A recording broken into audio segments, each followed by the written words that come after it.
Welcome back to In the FCS Huddle. I'm Craig Haley. And I'm Sean Shapiro. Well, Sean, we've reached the second round of the FCS Playoffs. Obviously, a week ago we had 4 teams advance to the second round, 4 teams get knocked out. Now we're down to the Sweet 16, if you will. General theme to this second round of the playoffs. Yeah, offense right now. It's there's the old adage that defense wins championships, but supposedly I guess that's not happening right now in the FCS. We got 13 of the teams remaining. 13 are ranked in the top 25 for scoring offense this year, and only 3 are outside that top 25. So teams that have been able to put points on the board, they've been sticking around. Sure. And the teams that aren't, James Madison, Northern Iowa. In Maine. And those are quality teams. I mean, and they can win with defense, obviously. Well, let's take a look at some of these second-round matchups. We'll start with Old Dominion, coming off a win, obviously, against Norfolk State. Going to a much tougher team now, Georgia Southern, the Southern Conference champion. Yeah, Old Dominion's going to go to Georgia Southern, where they're going to see something they've never seen in program history. Only a 3-year-old program. They've never played a team that runs the option before. So Georgia Southern has a huge advantage there to be able to. Old Dominion doesn't even have tape of them playing against, no matter how far you dig back. So Georgia Southern's got a huge advantage of the running game there. Old Dominion will be able to throw the ball a little bit, I think, but if Old Dominion can't adapt to this option quickly and learn how it works, Georgia Southern could have a really easy day. Sure. Georgia Southern is the 3rd seed, but another SoCon team, Appalachian State, they're hosting a CAA team, the Maine Black Bears. Yeah, I suppose this, the SoCon CAA matchup weekend. Well, Maine and Appalachian State, 2 teams that have both gotten it done in the 4th quarter this year. Appalachian State's got some great individual talent, Brian Quick, Jamal Jackson, the former quarterback DeAndre Presley. Yeah. I mean, so some great individual talent on the field, and how that's going to match up with Maine will be interesting. I think this game, how both teams have played this year, will come down to the 4th quarter, and I think just playing in that home atmosphere of Boone is going to be a great advantage for Appalachian State. Sure. We go out west. Central Arkansas's offense has been great all year. Now they're taking on at Montana, whose offense has really come on strong in recent weeks. Oh, yeah. Montana's offense has been clicking lately. I think they scored 36 points against Montana State? Yeah, 36-10. 36-10. It was a great performance by them. And then Central Arkansas has a great quarterback, too, in Nathan Dick. He's, ever since suffering a concussion earlier this season, he's thrown multiple touchdown passes in each start since then. So he's going to be a guy that Montana's secondary is going to have to key in on. I think it's going to be a pretty high-scoring game, but I think whoever can generate more turnovers and protect the ball better will be the team that wins this game. Sure. Stony Brook coming off a first-round win against Albany. First win ever for a Big South team in the FCS Playoffs.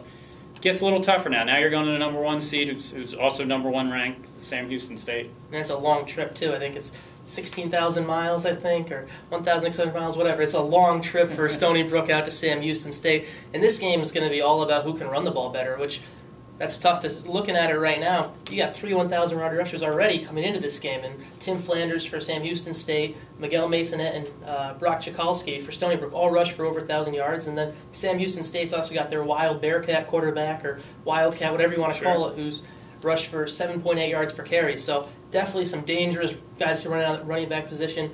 But how well will Stony Brook be able to run against Sam Houston State's defense? Their defense only allows 59 yards per game, hasn't allowed a 100-yard rusher this season. Wow. So, and Stony Brook's got 2 guys used to hitting 100 yards. So I don't know if Stony Brook will be able to get what they're looking for against Sam Houston State. Sure, and you allude to Richard Sincere. I mean, he's close to going over 1,000 yards. That would bring to 4 in this game.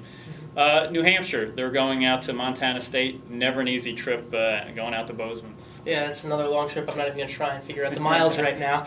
But 2 teams that have shown that have offenses that have really clicked at times. Montana State, 9-2, 2 losses. They only scored 10 points in both losses. They really need to fix what went wrong against Montana, but I think they're capable of doing so. But then again, last year they had the bye and then lost to North Dakota State, so we won't know what happened there. But New Hampshire's a team that they can score, but can they stop somebody? And I don't know if they're going to be able to stop Montana State and Denarius McGee, no matter how many points Kevin Decker puts up. So I think Montana State's got an advantage, and it's going to be a high-scoring game, but I think it's going to be Montana State at the end. We've been talking offense all along. This one's incredible. Lehigh going to Towson. It's a matchup of Lehigh's passing attack against the rushing attack of Towson. I know you're going to be at that game. Preview it. Yeah, talk about individual talent. I know 2 great offensive teams, but the individual talent alone, you could just circle those guys. On Lehigh, Chris Lum, a great quarterback. He's got 31 touchdown passes. They are 2nd in the nation. Probably will be leading the nation after this weekend, since Bo Levi Mitchell's not participating in the playoffs this year because of Eastern Washington. But Chris Lum's a great great quarterback who can find open guys, and as long as he limits the turnovers, he could have a great day. Terrence Weston, one of the best running backs in the country, and one of the best freshman running backs in the country, if not the best. 27 total touchdowns. He's a guy that's got that second level for that team, and he's one of those big reasons that he finds open space. It could be a long day for some defense. Sure. We go to the Missouri Valley Conference, a couple games in domes where it'll get loud. We'll start off with North Dakota State hosting James Madison. Yeah, that's a game where we've talked about offense. This game is the one game where defense might have the upper hand. North Dakota State and James Madison both ranked pretty high up there in defense. James Madison needs their defense if they want to win this game. There's no way James Madison wins a shootout. We both can agree upon that. Sure. North Dakota State scores a lot of points. This game's over. If James Madison can limit North Dakota State, they might be able to pull it off. Sure. North Dakota State plays in the Fargo Dome. It's going to be loud there.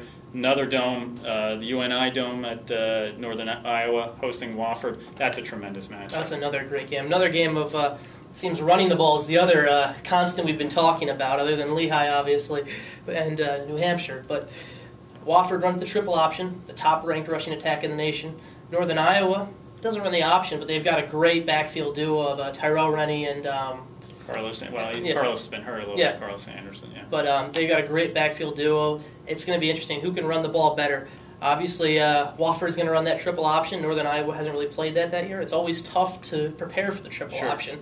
But Northern Iowa's going to have that loud home crowd. Sure. And if they can get a lead, we can see option teams struggle to come from behind. And Northern Iowa can still throw the ball if there's a deficit. Sure, and with Anderson getting hurt, it's opened the door for David Johnson to have a huge freshman year as well. Well, I mean, that's 8 second-round playoff games. I mean, it's going to be a lot of scoring, as we mentioned. 8 teams will move on to the quarterfinals next week. It just looks like a terrific FCS playoff. Oh, it's going to be a great weekend. The scoreboard operators will be busy, but it's going to be a terrific weekend for both offenses, and we might see a defensive standout or two with the James Madison game. So. Sure. Well, this has been In the FCS Huddle. We'll talk to you next week.